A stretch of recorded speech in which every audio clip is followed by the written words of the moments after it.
So let's talk about cultural appropriation. Okay.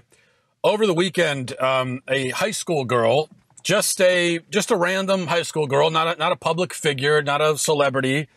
She tweeted a picture of herself in her prom dress. And innocent enough, she thought, right? And she was tweeting it out to her, whatever, a few hundred followers. And she was wearing, I guess, a Chinese style dress. And so a Chinese American man, it seems, saw this tweet and he thought, well, let me attack this high school girl. And yeah, let me just do that. Let me try to ruin her day and her week for no reason. So he screenshotted the tweet and he sent his own tweet saying, my culture is not your damned prom dress. My culture is not your prom dress. Which, I mean, he's right about that. She never claimed it was. I don't think she ever, I didn't scroll through all her tweets, but I don't think she ever said, I'm wearing Chinese culture today. I'm wearing the entirety of Chinese culture today. No, I think she's just wearing a dress. Just a dress is a dress, you know. But his tweet attacking this girl, cyberbullying her basically, got somehow 170,000 likes. 170,000. And it sparked this avalanche of criticism on this girl. And it started a conversation about cultural appropriation. And this goes back to something I talked about last week, where you see now how everybody who's on the internet now gets treated like a public figure. That everybody gets this intense scrutiny over everything they say and do. And anyone at all, no matter who they are, even if just some 17-year-old girl going to prom, anyone can come under national backlash for something. And so I guess this girl, her number was up for that. So now, ironically, this guy, Jeremy Lamb is his name, and he's pictured in his Twitter avatar wearing a baseball cap, board shorts, and a T-shirt. None of which are traditional Chinese garb, I'm pretty sure. In fact, even his name, Jeremy, is not Chinese. That's most certainly Western. And according to an internet search that I just did a minute ago, just for an example, okay, the most popular male name in China right now is Zhang Wei. Now, the reason I bring it up is can you imagine if some lily white American parents who wanted to be trendy, if they had a baby boy and they named him Zhang Wei, and they sent out a tweet or something with a picture of their extremely white baby saying, oh, my little Zhang Wei was born, 8 pounds, 9 ounces. You know what would happen? They would come under, again, intense national backlash. How dare you appropriate Chinese culture by giving him a Chinese name? But Jeremy has appropriated a Western name. He's appropriated an entire Western wardrobe. I mean, everything from his hat right down to his shoes, okay? All of it is Western. And really, if we're going to talk about appropriation, if we're going to get into the appropriation discussion, and if we're going to get into this game where we say, okay, you're not allowed to use anything or wear anything that doesn't originate with your culture, if we're doing that, it's not going to work out too well for non-Westerners. Because, first of all, by the rules of this game, if the rules were applied evenly, by the rules of the game, if you're a non-Western, if you are of non-Western heritage, first of all, you need to stop doing what you're doing at this exact moment. Stop doing it. Go right now. Go away, because you can't. Computers, phones, any kind of phone, these are all Western inventions, and you can't use them. It's appropriation. Cars, airplanes, much of modern medicine, antibiotics, most of the appliances that you have in your kitchen, dishwasher, refrigerator, all that, You can't use that. Electricity, light bulbs, movies, TV, photography, democracy, okay, air conditioning. I could go on and on and on. And I haven't even gotten to clothing yet. Jeans, ball caps, T-shirts, sneakers. Can't wear those under these rules. Can't wear them. This is why cultural appropriation is utter nonsense. One of the reasons, anyway. Because it puts cultures into these boxes and it doesn't permit crossover. And it denies the very diversity that the left pretends to value above everything else. They say, diversity is the best thing in the world. And yet they're the ones saying, no, you can't have that. That belongs to the other culture. You got to stick with your own cultures. Separate but equal cultures, okay? Stay separate, stay segregated. That's what they're saying. Or I should say, let me clarify, back up for a minute. It denies you the right to cross over into another box if you're white. So it's a one-way ticket here, basically. It tells whites to stay in their box and never go outside of it. But people of other races and ethnicities, they can come into our box all they want. They can take what they want, browse around, look around, take this, take a sneaker, put on a ball cap, use some air conditioning, take a flight back and forth from, they can do whatever they want. But for us, we have to stay right here in this box, and we can never go and do anything outside of it. So the double standard is so blatant, just so extremely blatant and in your face, and they just so unashamed is this, shameless, I should say, is this double standard that it's almost shocking. As accustomed as we all are to the double standard, it almost succeeds in shocking. But the real double standard, with this appropriation stuff has nothing to do with culture or race or anything like that. The thing is that because there's one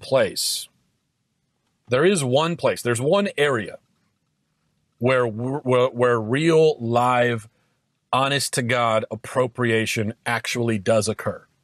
Harmful, degrading, demeaning appropriation. That is happening. But the one place where it actually happens, the one place where appropriation actually happens and is actually harmful and is actually offensive and degrading, that's the one place where the left celebrates it. And of course, I'm talking about men who appropriate womanhood by pretending to be women. That is the one actual, real example of appropriation. And it's the one place where the left, it's not that they look the other way, they actually applaud it and say, yeah, it's brave, it's inspiring, it's beautiful. But here is real appropriation. Here's a man who has reduced femininity to a caricature, to a cartoon, basically. And he says he has an urge to wear dresses and to wear high heels and to wear lipstick, and that this urge somehow indicates that he's really a woman inside. By intruding on womanhood, he turns womanhood into nothing more than a fashion choice, essentially. He empties it of all of its substance. He says that a woman's body, what goes on inside her, what goes on inside her mind, all of that, what goes on inside her soul, her ability to create human beings and to harbor them inside her body and to nourish them with her body, all of that, okay, those things that are really authentically, uniquely, fantastically, beautifully woman, those things, none of that, all those things don't matter. None of that matters, according to the new way of looking at it. Because in order for the man to take part in womanhood, well, then we've got to strip womanhood of all the things that are unique to it, because he can't have any part of that. He can be a woman, he says, without any of that. So none of that matters. As long as he puts on a dress and maybe he changes his name and he grows his hair out, and maybe he gets implants or something, and he mutilates his genitals. If he does all that, well, now he's a woman. All the rest of the stuff that used to be the territory of women doesn't matter. So see, here we have the actual consequences of appropriation that the left worries will happen with cultural appropriation. Here we have it actually happening. Because their arguments, what is their argument against a white girl wearing a Chinese prom dress? What's their argument against it? Why are they worried about it? What's the big deal? Well, according to them, by wearing the dress, she reduces Chinese culture to a fad and to a novelty. She takes part in it. She benefits from it. She borrows its beauty. She kind of like steals it without understanding it. And thus she makes it into something superficial and hollow and just like something to parade around, like a costume, basically. She turns Chinese culture into a costume. That's the argument. Now, that doesn't really happen when a white person wears a Chinese dress, or when a white person, I don't know, whatever else gets them accused of listens to Beyonce or something like that. That's not that doesn't do any harm to anybody. It doesn't cheapen Chinese culture, black culture. It doesn't, because cultures intermingle, they blend, and fashions and styles change, and so there's this exchange between cultures that goes on, and that used to be what the left celebrated and said we should be doing is this intermingling and exchange of cultures. But womanhood and manhood, on the other hand, are absolutes.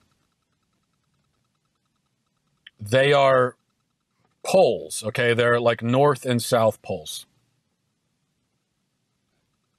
And when men come in and they blur those lines, they really do blur the lines that give women their identity. Because this is what defines, in order to have an identity, there must be lines of distinction. And it used to be, and it still is scientifically, but our culture doesn't recognize it anymore. It used to be that we all recognized that there were certain lines that defined a woman. And those lines were really obvious. Among them, as I said, she can create a person. Okay, she could conceive a person within her and bring that human being into the world. I mean, this is it's like a supernatural ability. It's such an incredible power that she has. The fate of all human civilization rests on the woman, because we need the woman to propagate civilization. Of course, the woman needs the man to take part in that, but the woman has this very essential role of actually harboring the child, bringing the child forth. And then the child, even when he's born, after he's born, the child has a real physical need for the mother.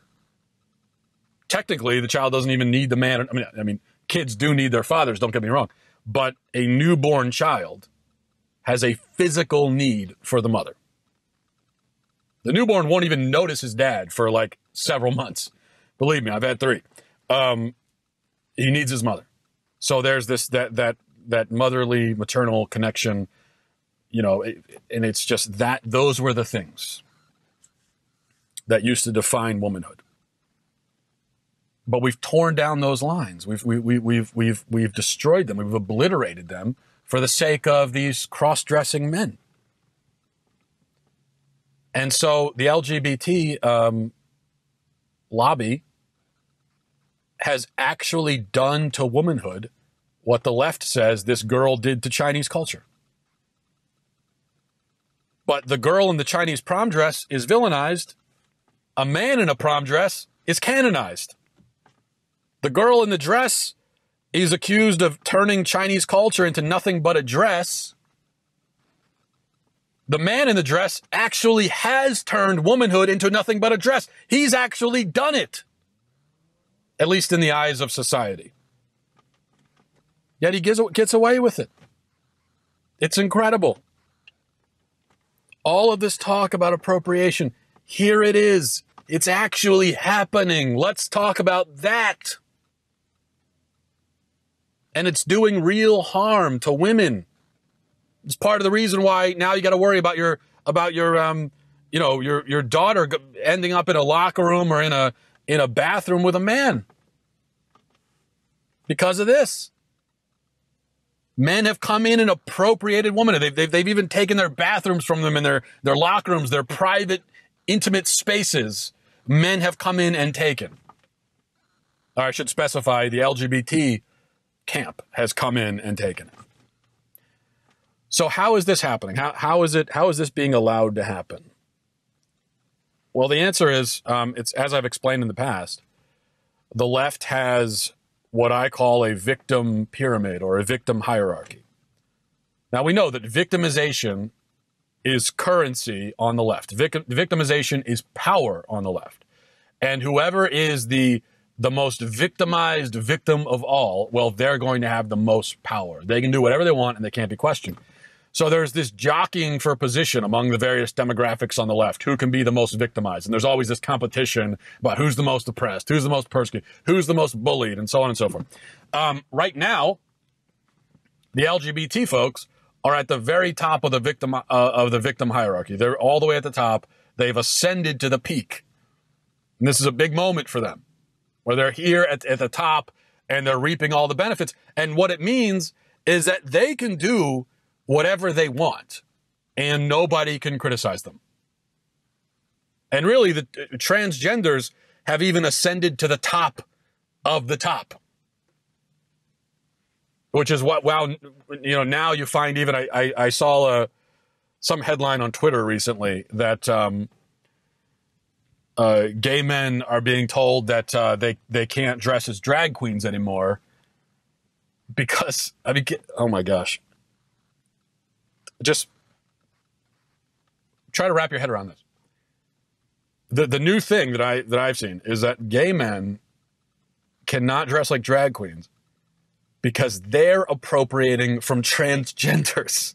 Okay, that's what men in dresses are appropriating from other men in dresses. So anyway. So the transgenders have ascended all the way to the top of the top of the top, and they can do whatever they want, and no one can criticize them because they're the most victimized of all. From my own observations of studying the left, it seems to me, and there, like I said, there's a jockeying for position and kind of, it's sort of this Game of Thrones that goes on. But right now, transgenders at the top, and then the rest of the LGBT, XYZ squad, they're there right underneath them. And then racial minorities are right below them, and then women. Women are actually kind of at the bottom right now on the left in terms of the victim hierarchy. Which is why, even after all the work that feminists have done, after all the, feminists, especially modern feminists, they spend a lot of time finding persecution where it doesn't actually exist. They find rape culture where it doesn't exist. But meanwhile, that you've got actual dudes walking into their bathrooms and their locker rooms, and they're not allowed to complain about that. They can complain about manspreading on the subway. They can complain about anything else, but they can't complain about that. They've basically been told, shut your mouth and go with the program. And for the most part, on the left and the feminists, most of them do. They're put in their place by the LGBT, and so they just go along with it. So that's why, that's how we've ended up in this really absurd situation. And I'm sort of waiting, and it's happened a little bit. There's been a few examples of it. There have been a few liberal feminists who have sort of very gingerly ventured into the territory of kind of criticizing the transgender thing. But I'm waiting for the moment when the feminists really just get fed up with it and they say, you know what? No, we're not going to tolerate this anymore.